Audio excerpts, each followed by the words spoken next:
Well, I'm recording, and I think that means it's time to start talking. You guys can talk too, right? I'm the one they expect to talk. So anyway, talking about things. I just really want to finish up a little bit on European modernism, and we'll go over across the pond to the Americas. But I'd be remiss if I did not show you this and talk about this a little bit. Piet Mondrian, composition with red, blue, and yellow, 1930. So in line with the quiz 4, when I asked you to point to the characteristics that led you to believe it was by a particular artist, with this one, it would be really simple. A horizontal vertical grid divided by black line with primary colors in some of the blocks. Would you say that was an adequate description? Red, blue, yellow. This is what he does over and over again. He did it for like a dozen years or so.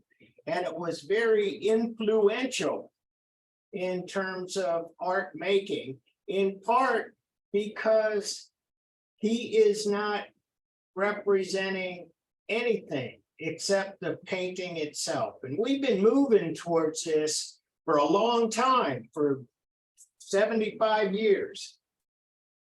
But this is it. It's not of anything. Even a Picasso could be of his mistress or of Guernica. We saw the Dadahs experiment with things that did not represent things, say like the collage with black and white squares arranged according to the laws of chance. Well, this is it. This is very deliberate, and there's nothing else about it. And so I'm going to show you, kind of run this up a little bit. Schrader House, 1924. And see all of this stuff around Mondrian was kind of influential to a group called the Bauhaus. And the Bauhaus was really this guy here. This is their headquarters. Dessau, Germany, Dessau, Germany, Bauhaus. And basically what they were a bunch of designers. They designed furniture, they designed clothing, they designed stuff like dishes, place settings, flatware. They designed all kinds of things. It was a design-centered group.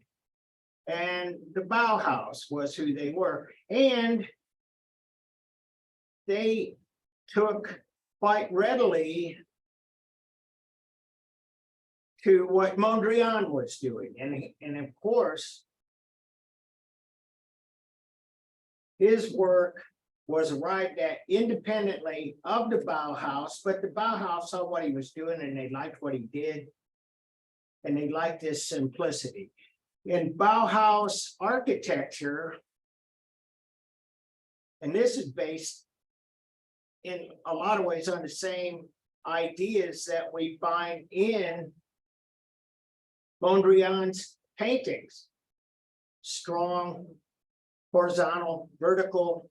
And if you go inside, you'll see that some of these lines are accented with primary color. And I want to check on this just a little bit. Oh, can I get it? Okay. So now, so this is, and this is another Bauhaus, simple, straightforward, no ornamentation to speak of. It's just functional. And can you see the resemblance to this painting? And this was Yeah, what's up? a big deal.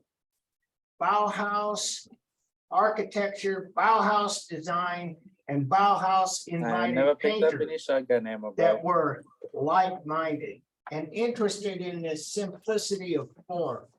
And of course, they liked what Mondrian was doing. Now, Mondrian had some, what you might call, some motives for painting these paintings in the way that he did. He had ulterior motives. Of course, I'm not sure if I could call it ulterior, but just bear with me. We talk about World War I, and that really influenced a lot of art that we've seen. We saw Max I forgot Beckman, that I was jumping. Rose, and Hannah Hawk, and a lot of the Dada artists were responding to the First World War. Well, this in its own way is a response to the First That landing World right here, I War think. as well as a lot of Bauhaus design. And what they wanted They to missed do the was landing. create a new environment for the new I got guns. I have a world gun. I have a gun though. that had been voiced I have a gun. on us, Shotgun here. the modern age. And basically in art, I'm coming, in Zach. literature, in design, in a lot of aspects, a lot of things that touch people's I'm everyday getting lives sniped, bro. was of an aesthetic principle. Yep. That wasn't valid Resing. anymore. And in fact, probably Pick one. all of this legacy of representational art and ornamental Right here on the door. Right on the door. buildings and all of this other stuff, that's all in the past. And look where the past got us. We just about destroyed the industrialized world. This is not good. And so Mondrian, in My God, that was so his hectic, bro. wisdom, his paintings evolved to come out to be something like this. And I remember a long time ago reading one art critic who called this the road to utopia. And if you take the Bauhaus and you take Mondrian and so on, all of that was It's him being they res. were working Yeah, this guy here. together to create a Yeah, this is new a team here. environment Be careful, Zach, where you are right now. that He's was he's more on the brick. calm, more stable, and dare I say, more rational. And so Mondrian creates these paintings, and you can see his initials down here, PM 30, 1930. Anyway, bottom line, this is free of all You guys want to of fight that, this or look behind us? all of those devices that All right. had been used for thousands of years to affect the emotional stability of the viewer. I can give you mine here. What am I talking about?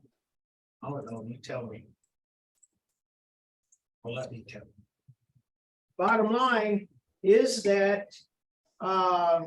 take, for instance, Yeah, you guys want to push this way? We Neoclassicism. can push this way. the 'cause Oath it's of the looser. Horatii is meant to inspire loyalty, bravery, fidelity, Yeah, because I mean, this is just a waste of time. You have patriotism. no loot at all. Go to war to fight for the women and children and fight for your city-state. How about romanticism? And we saw the Raft of the Medusa by Jericho. And it has dead bodies hanging over the side of the raft, and there was cannibalism going on there. This was like a painting that was designed to outrage people.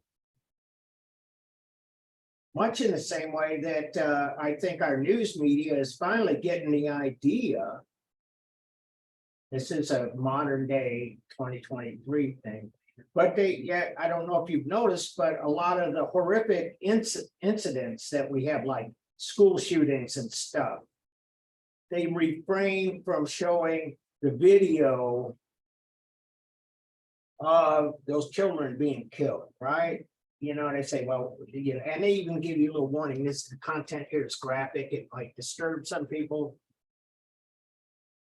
Well, you know, it was like those people from the earlier age, they were trying to arouse people and control people, whether it was the king, the church, whoever it was. You know, there's a lot of Christian art, and some of it is made to make you feel guilty because Christ had to die this horrific death on the cross for your sins. And you see, you know, these flesh coming off and the pain in his hands from having the nails driven through it. And then they have other ones that actually make Christ look very strong, very powerful. And in some ways, kind of scare people into the religion. This guy will come get you. You know, you don't follow our faith and go to church. Anyway, my point is that art had always meant, in one way or another, to elicit or evoke an emotional response from the viewer, even Picasso. And certainly all of the surrealists and all of these expressionists, that's their stock and trade. Stir up emotions in the viewer. This, on the other hand, is the polar opposite. It is there to calm things down, if you will, if you believe art can do that. Now, that was when I told you about the essay about the road to utopia. A lot of critics over time have kind of questioned whether or not art was quite that powerful. And maybe in a sort of Don Quixote sort of way, Mondrian is trying to do something that art can't do. There's a lot of sides to this, but bottom line, this was his intent, to make a calmer, a more rational world.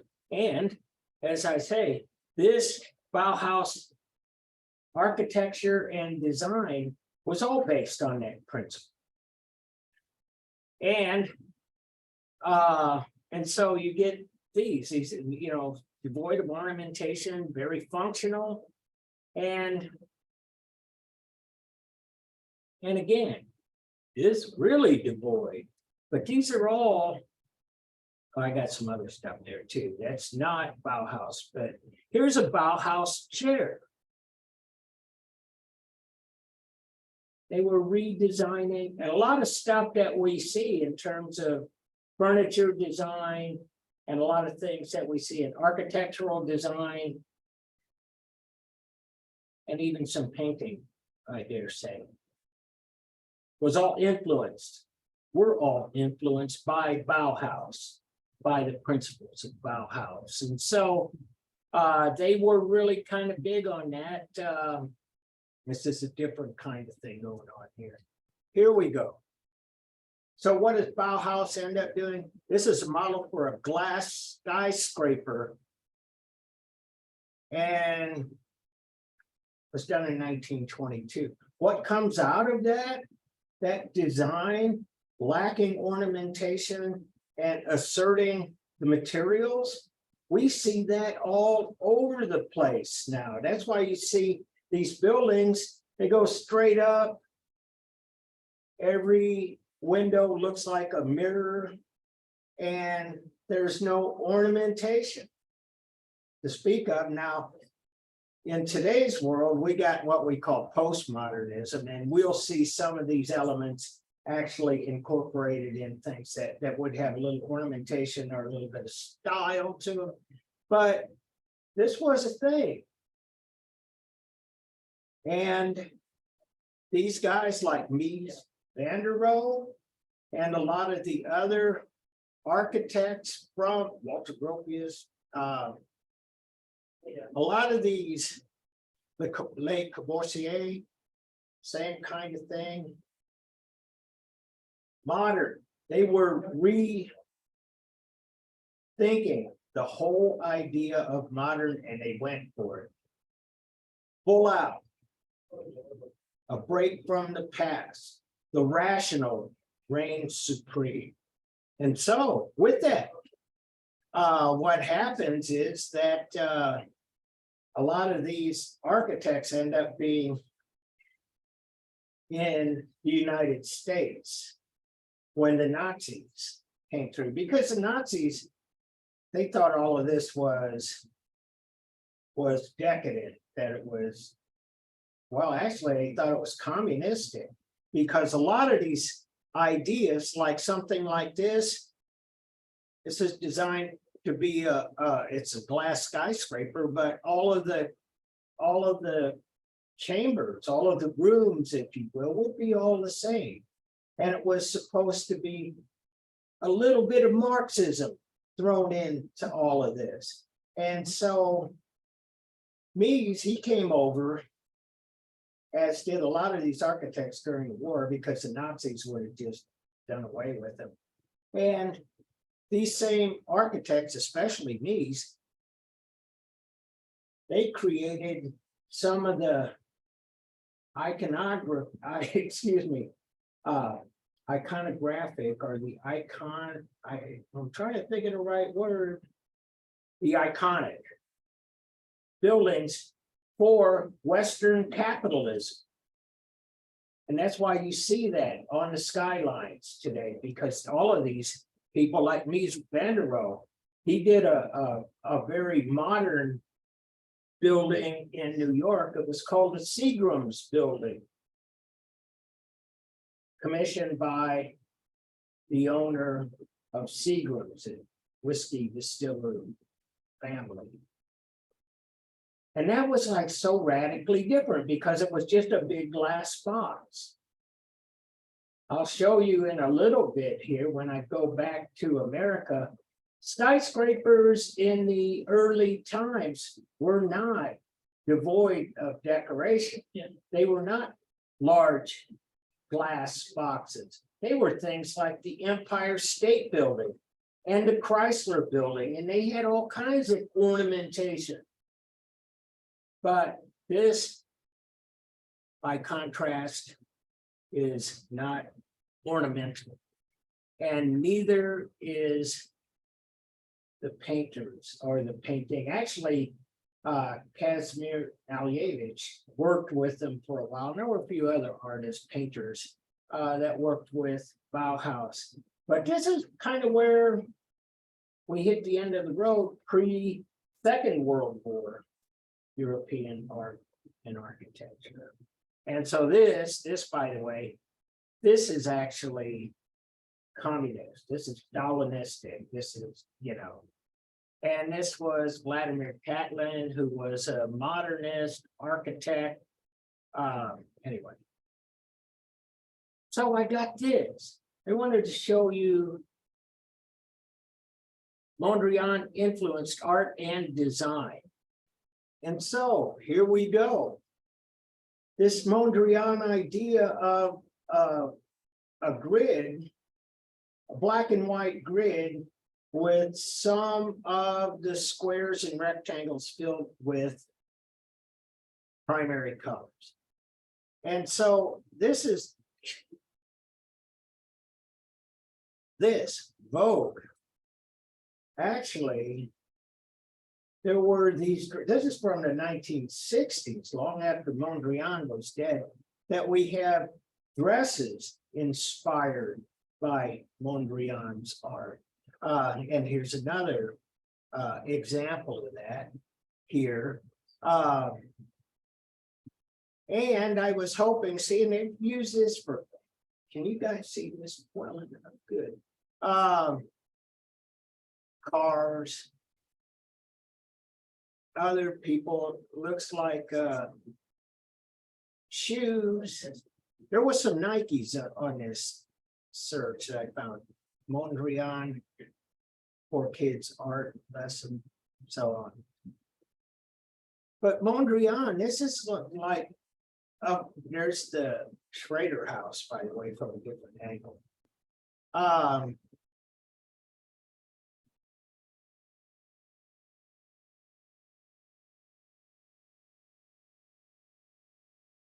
Hey, I wonder if I could. Oh, it's an article, sorry. Thought maybe it was a video. Bottom line. There it is, there's that Vogue magazine.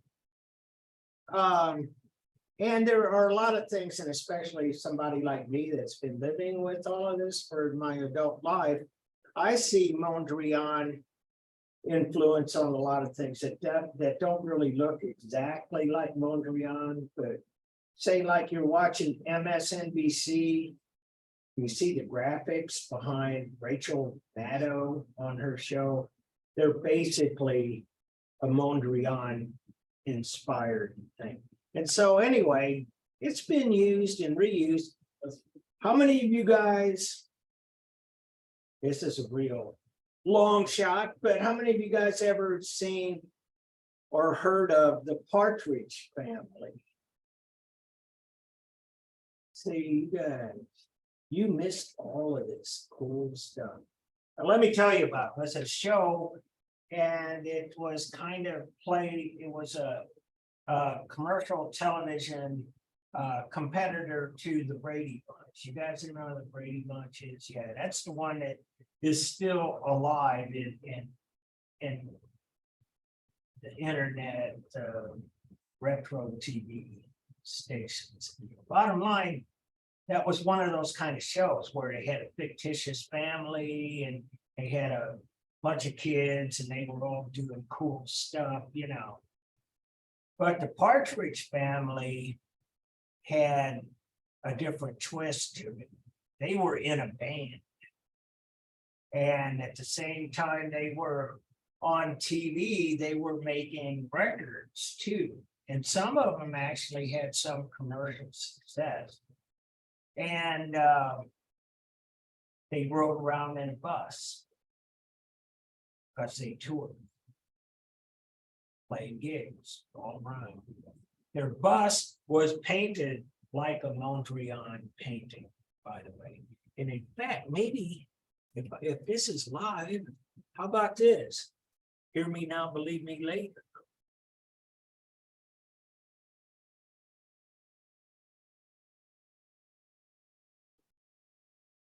Partridge Family bus.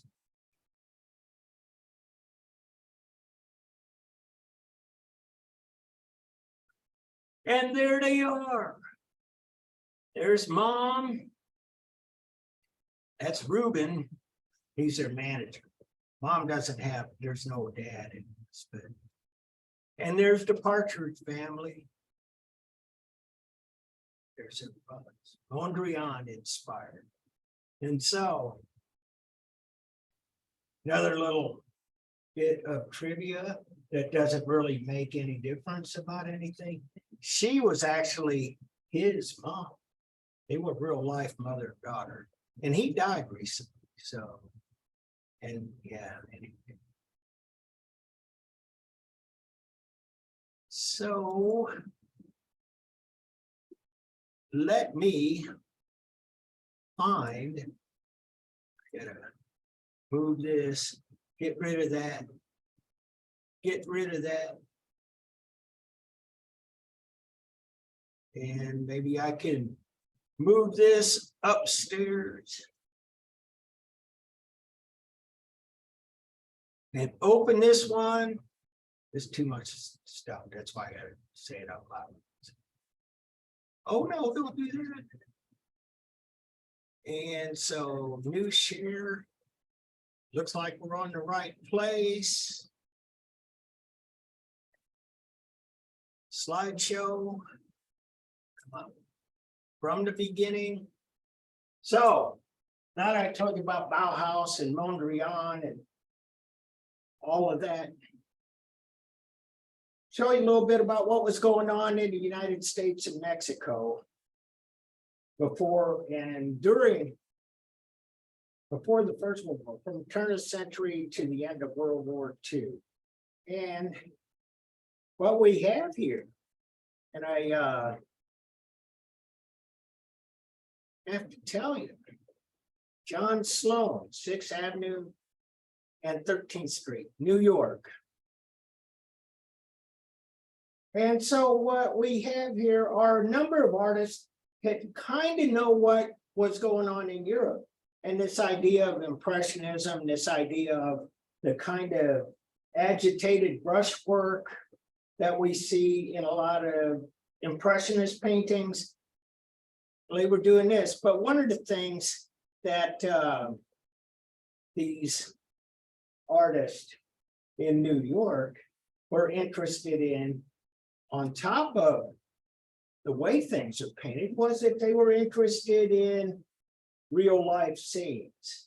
And a lot of American art buyers, art dealers, art critics thought that this didn't show America at her best.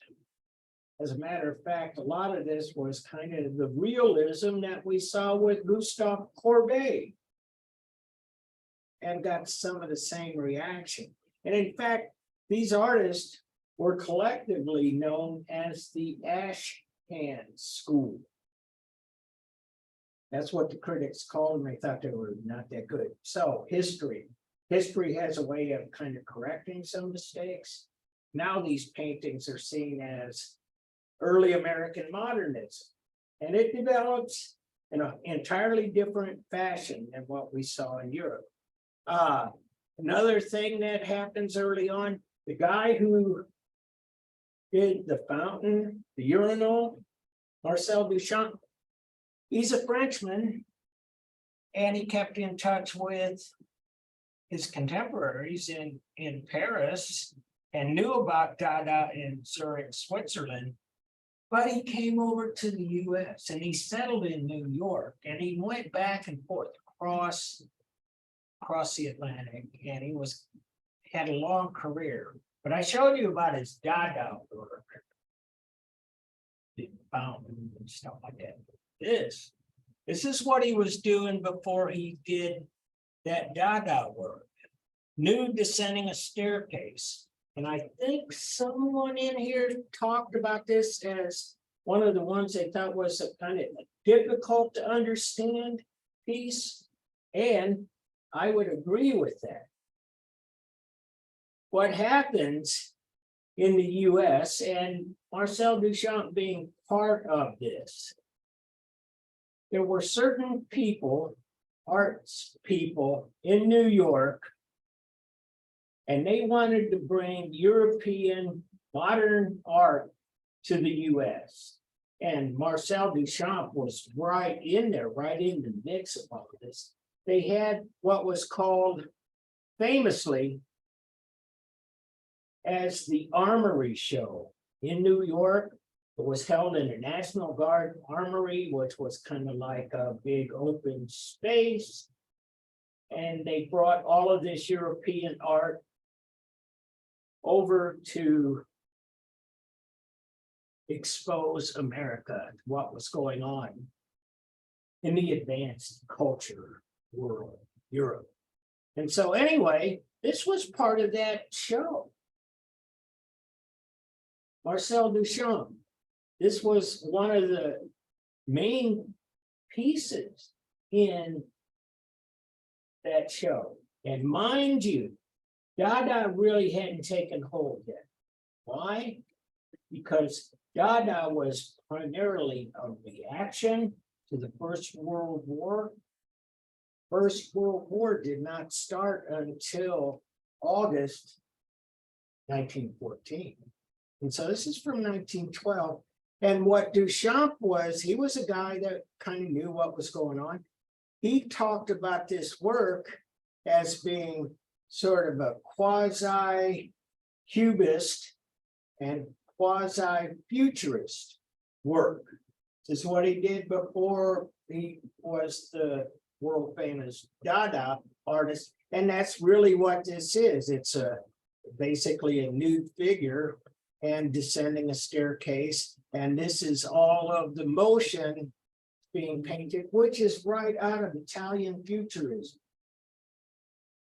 But, you know, if you weren't prepared to see this and not aware of what the artist was intending, this will look like nonsense, gobbledygook, just crazy. As a matter of fact, in 1913, one of the guests who visited the Armory show was the ex-president, Theodore Roosevelt. And he was, in his day, he was a young president. And after he left office, he was still kind of, well, I would, in a kind of a narrow way, compare him to Donald Trump, in that what Donald Trump does and says today is news, even though he left office a couple of years ago. I think other than that, the comparisons start to run a little thin. But Roosevelt was a very popular president, and when he did things, the news media followed him all around, and they did all kinds of things. Like he'd go on a safari hunt in Africa.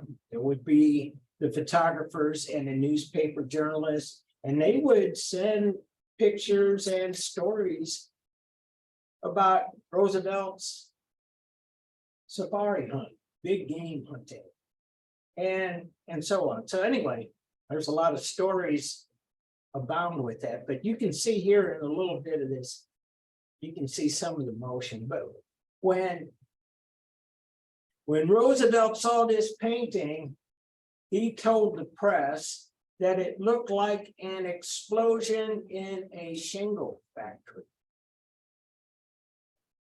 That's still a story that's part of a modern American art, even to this day. You can, you could put explosion in a shingle factory. Boom, it'll come out. Theodore Roosevelt, 1913. Anyway. And another thing that these artists were doing in New York,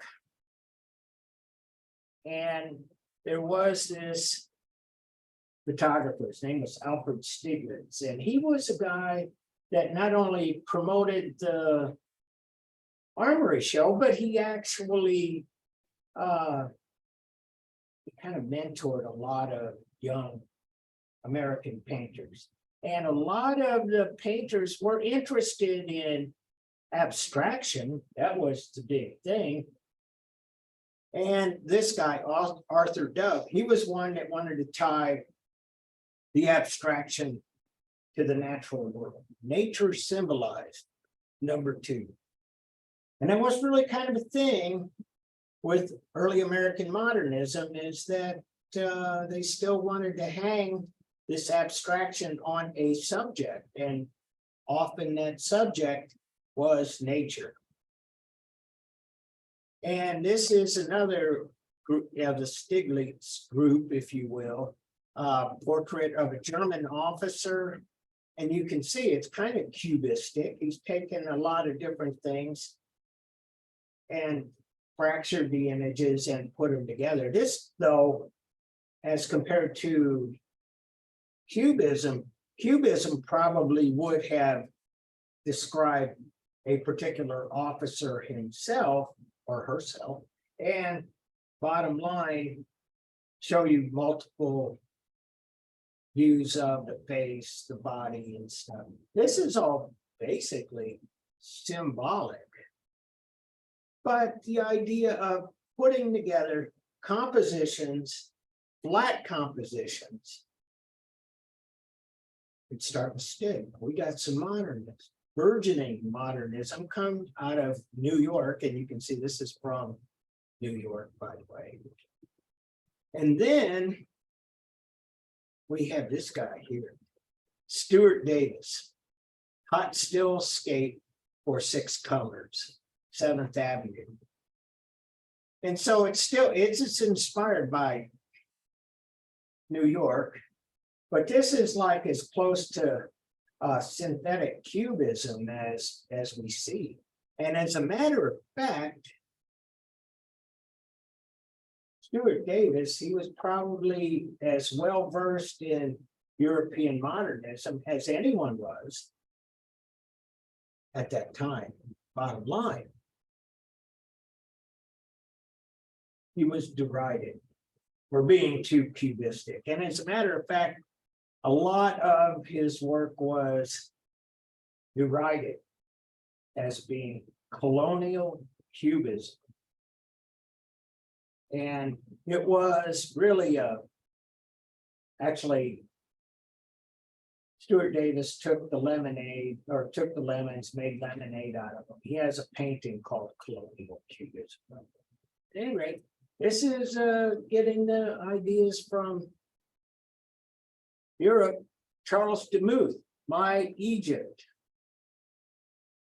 There were a number of artists here in the US, and they were known as precisionists. And one of the things, their favorite subject matter was this growing industrial landscape that was showing up all over the country. And so this is My Egypt, but here you go. This is a smokestack, and this is a factory. And you got the vents up here, and you got a couple of silos. And these lines here, they represent light and the fracturing of light. Now, we saw that a little bit in Europe too, with Delaunay's homage to Blériot, Orphic Cubism, where they were actually starting to paint basically circle prisms of light that would just show up in the composition. And the idea of painting light and light being part of what's fractured, same way a cubism. And so they love this industrial landscape. And Georgia O'Keeffe, New York Night, 1929. And this, Georgia O'Keeffe was right there with all of these artists I just showed you. And in the early 1930s, not long after she painted this, she packed up. She packed up and went to Taos, New Mexico, and started an artist colony in New Mexico. And she spent the rest of her life painting from nature, and kind of inspired by this way of thinking. Now, her works look a lot different than this, but you'll see Georgia O'Keeffe does these close-up views of plants, especially flowers, but sometimes desert cactus and dried cow skulls and stuff like that. So anyway, then we got this. Put a star by it. How many of you seen this image? This, along with Dali, it's like one of the most reproduced. So, Sophie, when you saw it, did it have these people in it, or did it have like James Dean and Marilyn Monroe and this stuff like that? The people. Oh, you saw the real thing. Yeah, there were a number of artists. This is Edward Hopper, Nighthawks, and it's really, as I say, it's famous, and it has been parodied often. And like I just said, you'll find this painting reproduced with like Elvis, Marilyn Monroe, James Dean stuff. Or I've even seen this like this. Oh, Nighthawks. Homer Simpson eating donuts. Anyway, Nintendo, same thing. This is another one of those iconic paintings that gets used over and over again. Sesame Street. Anyway. To get back to this, Edward Hopper, what's he painting about? Let me tell you. Not everybody is like real thrilled about the way life has evolved in America. And you'll see Hopper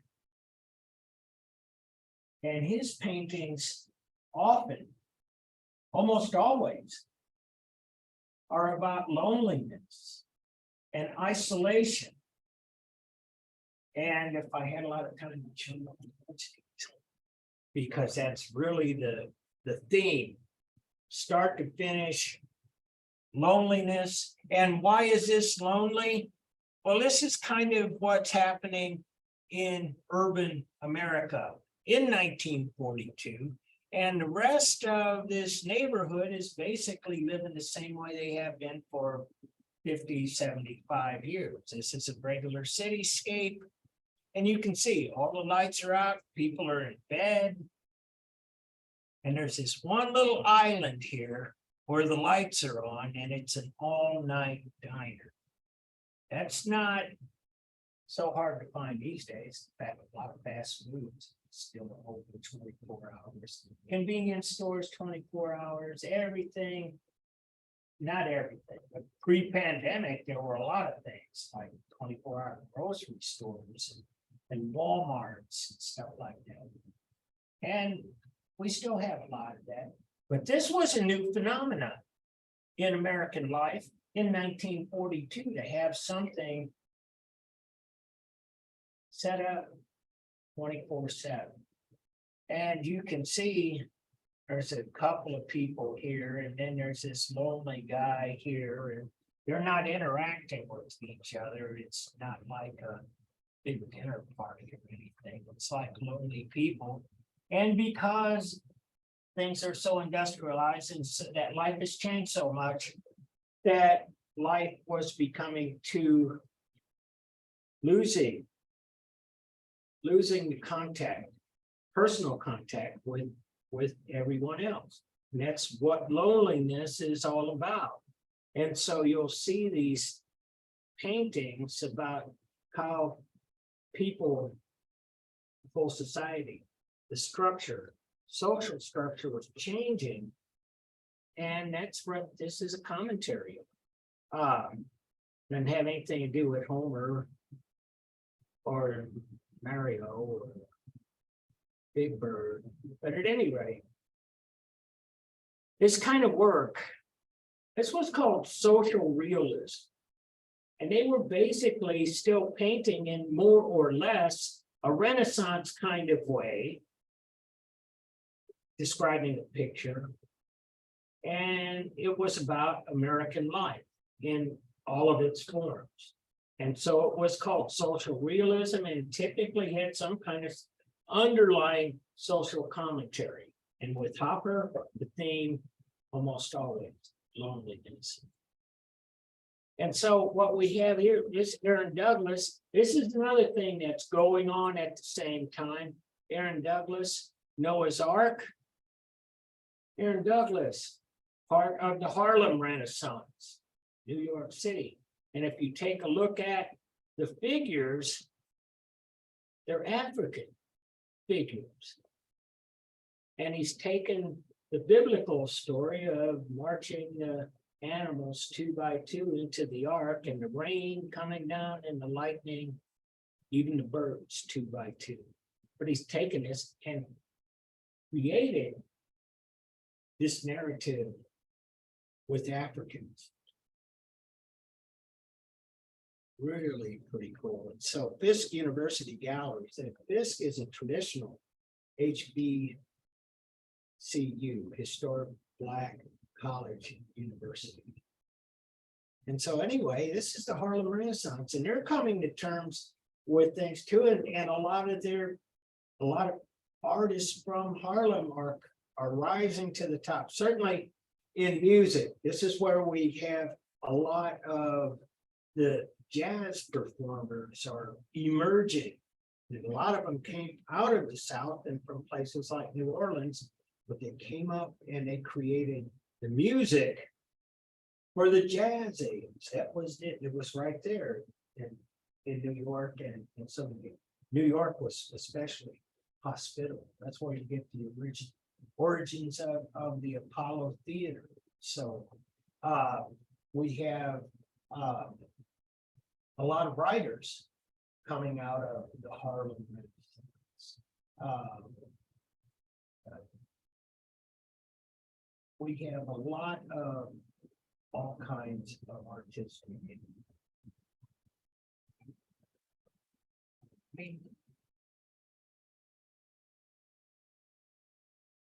Sorry.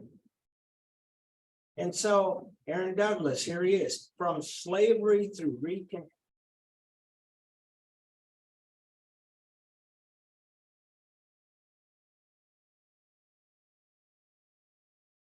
And so here it is, from picking cotton to the Jazz Age.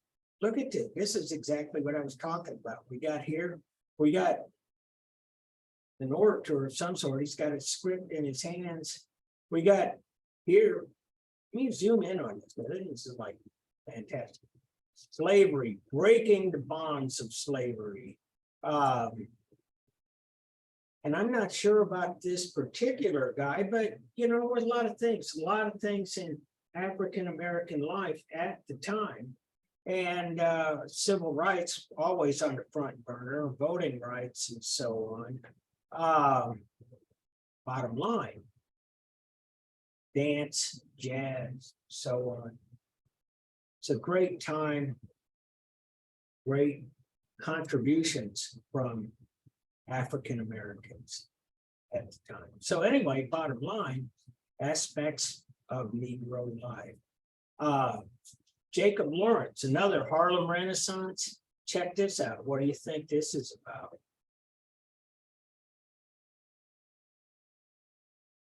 Migration of the Negro, 1940, 1941. I would say it's about segregation. You got this barrier between the whites on this side, the blacks on that side. Social realism, they're painting what's going on in this country at that time. Jacob Lawrence, they talk about the migration of the Negro. We don't use that term for African Americans anymore, but that was kind of the polite term for Black America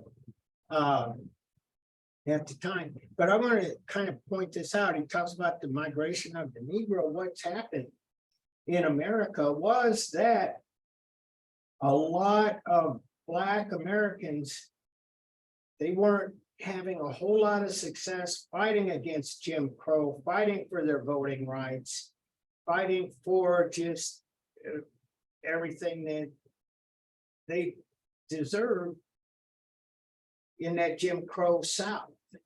And so a lot of Blacks were moving to the North.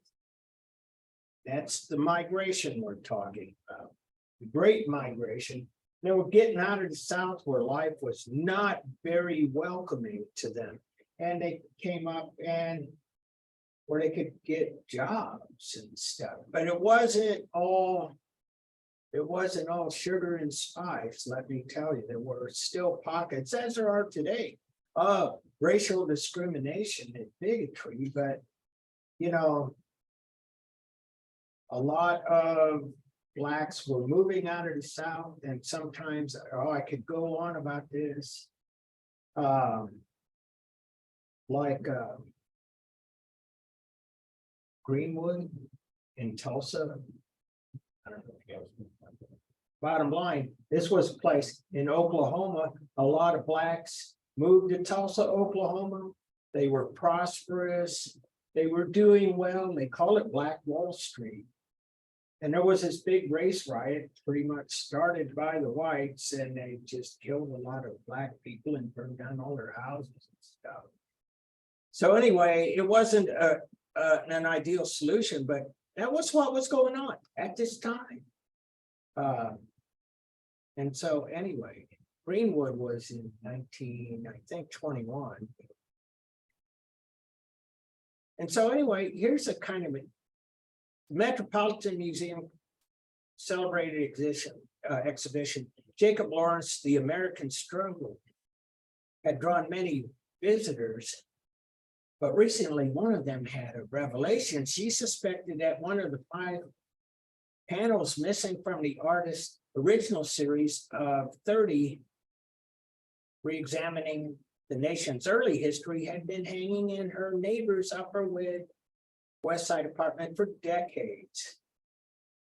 And there it is, a Jacob Lawrence. So anyway, she went to the exhibition, said, you know, I think I know. And this is one of the formerly missing panels, and it says there are combustibles in every state which a spark might set fire to.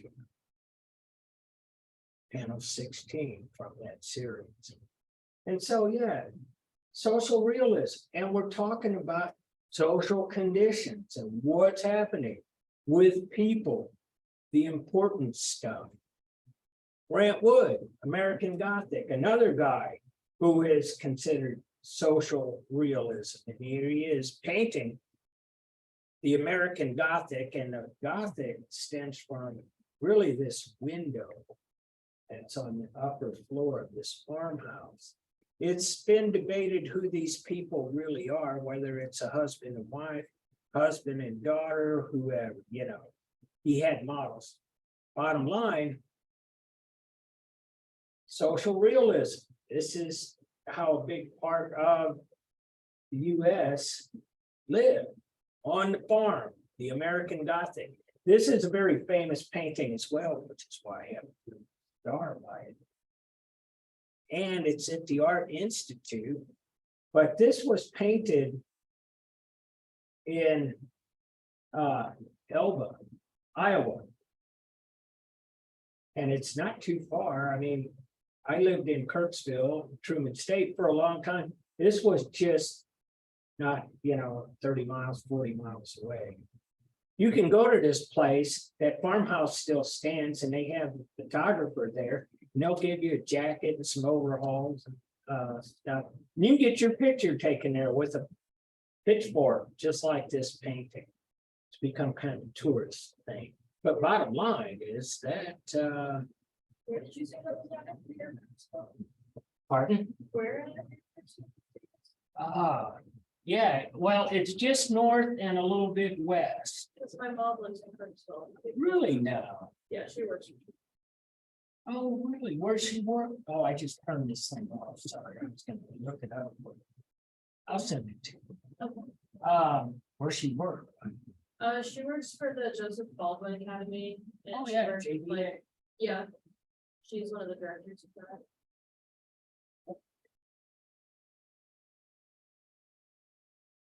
Thomas Hart Benton. Another guy, social realism. He is kind of like Jacob Lawrence was painting the history of African Americans. Thomas Hart Benton liked to paint the history of the country, and it's kind of awful in some ways. It reflects the era. Thomas Hart Benton was Missourian, by the way. Wood was from Iowa, Benton was from the US. And he painted a lot of murals. This is in the state capital, Jefferson City. The old post office in downtown St. Louis has a Thomas Hart Benton mural. In fact, he made quite a good living painting murals all over the state. Pioneer days and early settlers. But you got to see that it was like really it's kind of tainted with a lot of stereotypes and things in the depiction of how things were. But anyway, an important artist. He was actually very important in the 1930s. Was considered, like Grant Wood and these others, the artist of their age. Orozco, Epic of American Civilization. And Orozco painted the history according to what he learned in Mexico and Latin America, but mostly Mexico. And so here you go. You got the revolutionary with the bandoliers, ammunition, got these military figures, got this guy right here, some kind of general with about 1 million medals on his chest. He's about ready to stab this guy in the back. Got this academic figure as a skull, a dying thing, education. Anyway, the pillars, foundation, we talk about how that Greco-Roman architecture become to symbolize the importance, the greatness of institutions, which is why Washington is done in neoclassical style. But you see this is all of that stuff. Bottom line, there it is. It's all falling apart. And people hoarding gold, thieves, stuff.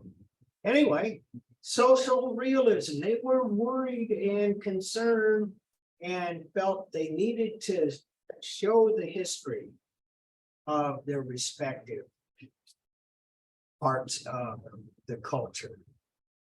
Ancient Mexico, detail of history of Mexico, seeing a theme here.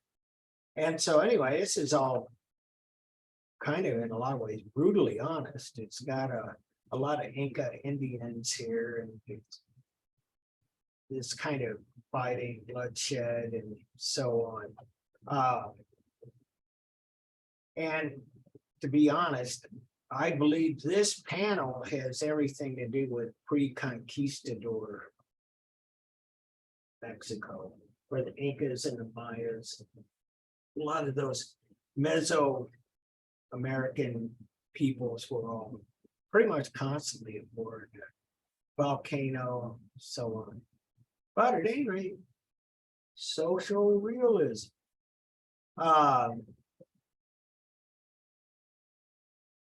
Friend of the birds.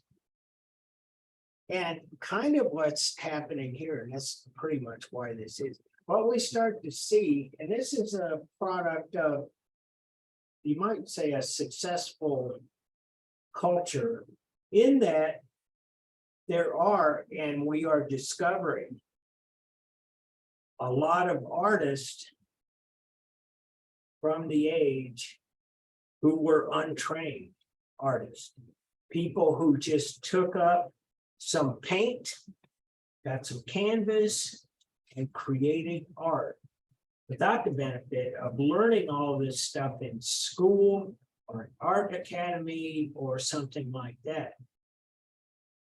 And this is from that era of that style.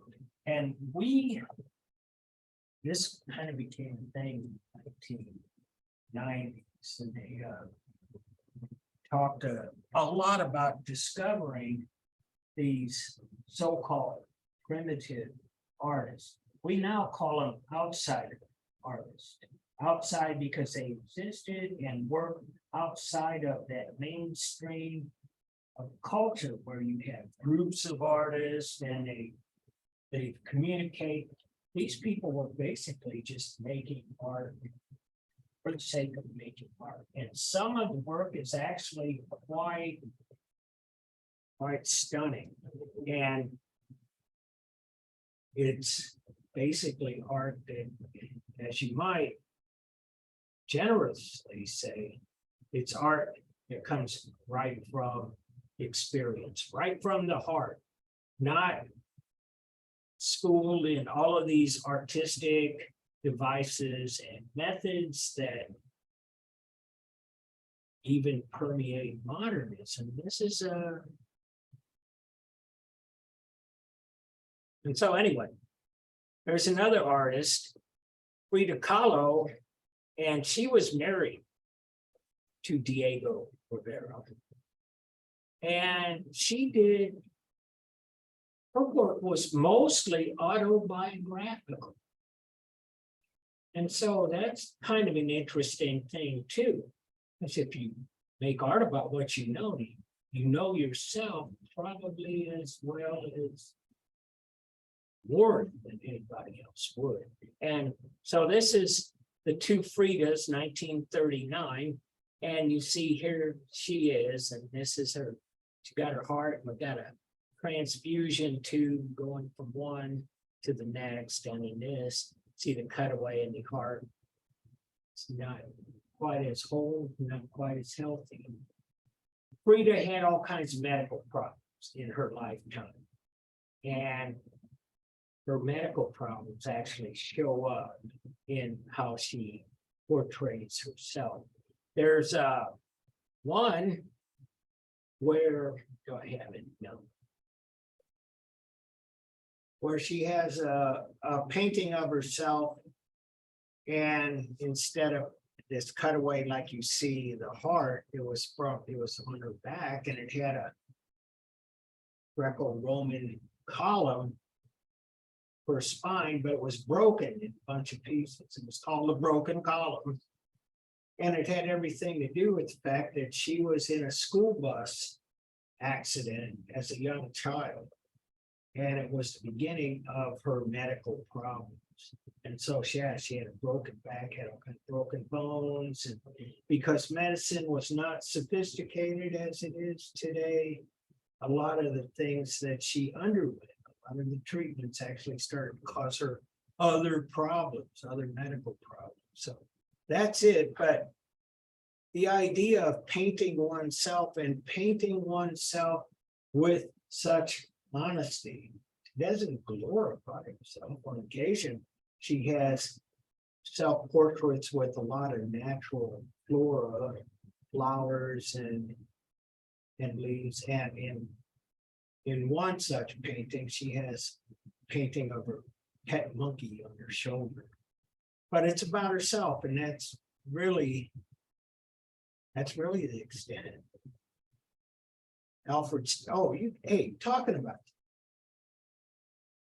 there's a movie, I don't know, you might be able to find it on Netflix. It was called Frida, and she was played by Selma Hayek. And so for a long time, she's like been a big part of the popular culture. So I'm going to test you again. Do you guys know Madonna? Okay. Madonna was a big fan of Frida Kahlo. And when Hollywood decided to make a movie about Frida's life, Madonna wanted to play the part. And she didn't get it. Selma Hayek got it. But aside from that, Madonna used a lot of her money to buy up as many Frida Kahlo paintings as she possibly could. So she's got like a great collection of Frida Kahlo paintings. And she was somebody, and you see this in 1939, she was somebody that when the Surrealists came over to the US, coming on to another story here, it's an art history story, but when Hitler invaded France in 1940, a lot of artists, they had to get out of there. They would have been sent to the concentration camps, along with everybody else that the Nazis hated. And so surrealists were like high up on the list of get rid of these people. They came to the US, and a lot of these same artists that we've been looking at, surrealists from France, came to the US. Salvador Dali came to the US. A lot of the others did too. And when they got here, all of these surrealists, well-established artists, famous, intellectual, they started looking around at what the artists were doing over here on this side of the pond. And there were a number of people they liked, especially. One of them was Frida. And they really appreciated this honesty. They appreciated what she painted. They thought she was a surrealist. As much as Salvador Dali depends on his dreams for inspiration for his dreamscape paintings, Frida's dipping into her own experiences. So they considered her a surrealist, and the surrealist, by the way, thought that she was a much superior artist than Diego Rivera, who was really quite a well-known artist. In the day, Frida was not that well known. In fact, if you go to Rockefeller Center, where you see NBC headquarters, it's like Saturday Night Live broadcast from there. Rockefeller Center, Rockefeller commissioned Diego Rivera to paint a mural in Rockefeller Center. It's still there today, and it has been criticized or praised in some quarters for being too, what you might call, communist. It was really about glorifying the workers and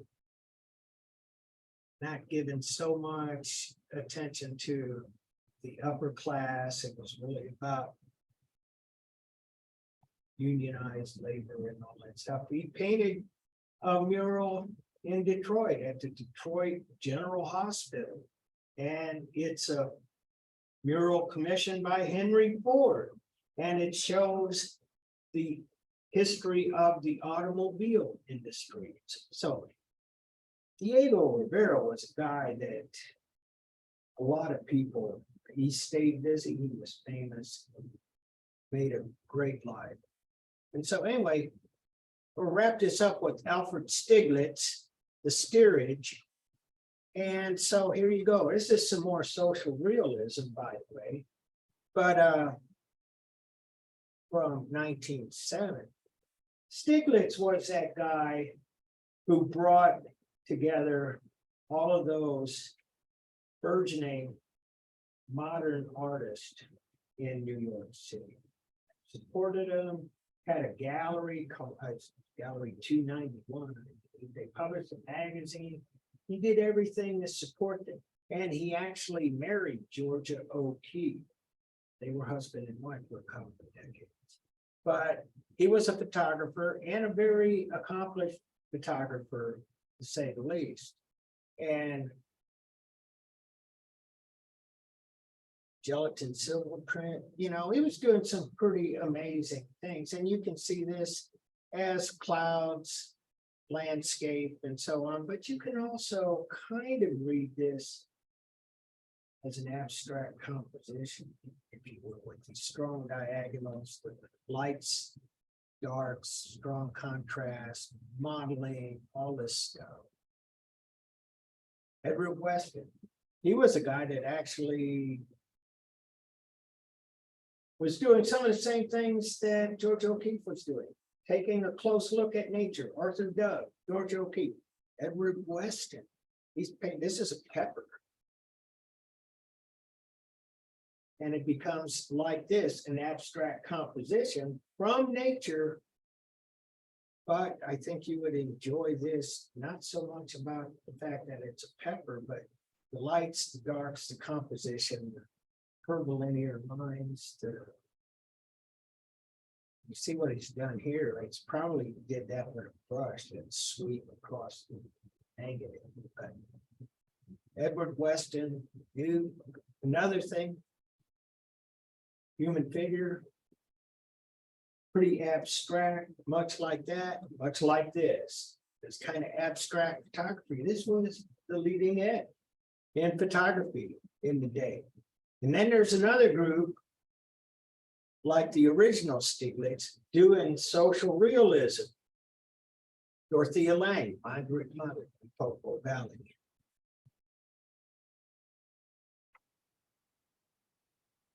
Dorothea Lange. Have you ever seen this picture before? It's kind of used frequently to show, you know, angst, depression, strife. Anyway, Dorothea Lange, what does she do?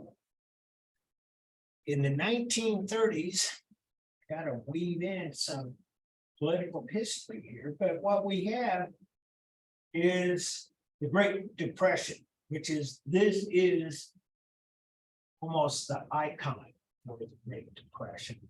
But what the government did under Franklin Roosevelt, Theodore's distant cousin, bottom line, he created a lot of social programs to put people back to work. It's kind of like what was going on in the government during the pandemic, you know, start giving money out to keep people working and keep things moving. And one of those programs that Roosevelt invented was called a WPA, Works Project Association, Works Project Finance. But at any rate, basically, Roosevelt hired a bunch of artists, painters, photographers, sculptors. A lot of these murals that you're seeing were paid for by WPA money. Roosevelt paid government money to keep workers, to keep artists working. And Dorothea Lange was doing this, and her job, as she laid it out, was to document the Great Depression. And she followed all of these poor people when they were making their way from the Kansas, Oklahoma, all these places that were consumed by the Dust Bowl, and they had a lot of migrants move out to California. That's where this is.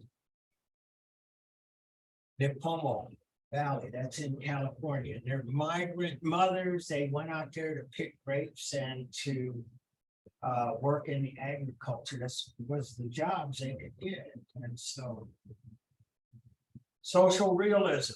And I talked too long. I'm going to the ball game tonight. I don't know. And I'm taking my grandchildren. My 3-year-old, it's going to be his first baseball game. So I'm ready to call it a day. See you guys later. On Wednesday, hopefully. And Sophie, were you following any of the ball games this weekend? I did not with the one yesterday with Toronto, but a couple of my teammates from Toronto went to it. Oh, good. The Cardinals won. Well, but Toronto won the first game, and that was a really good game. Oh, yeah. Yeah. Go to that one though. Yeah. Well, I was hoping you guys would go see them because they're really good. Toronto's going to be there in October, right? They got too many good. I don't know if it's all of them or not. The last paper, I didn't have the references, but I had some references. Okay, yeah, I gotta figure out what to do with that, but thanks for sending. Okay, thank you. You're welcome. Thank you. Have a good time tonight. Thanks.